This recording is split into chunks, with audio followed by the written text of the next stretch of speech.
Hello everyone, welcome back to Touch to Click.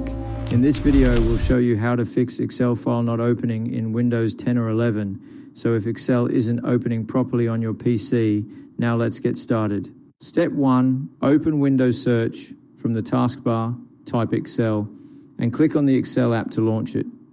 This is important because the settings we need to change are available only inside the Excel application itself. Step 2, once Excel opens, click on the File option located in the top left corner.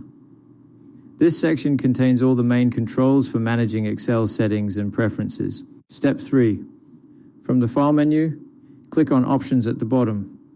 This will open the Excel Options window, where you can customize how Excel behaves. Step 4, in the Excel Options window, look at the left pane and select Trust Center.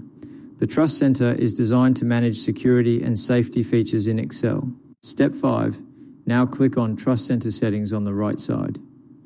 This will open detailed security settings that control how Excel handles files from different sources. Step 6, in the Trust Center window, click on Protected View.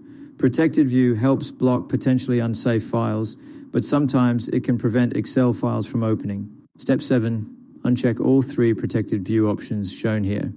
Disabling these options allows Excel files to open normally without being restricted. Step 8, finally, click OK to save the changes and close all the windows. After this, try opening your Excel file again and it should work properly. Thanks for watching, and don't forget to subscribe to Touch to Click for more helpful tutorials like this.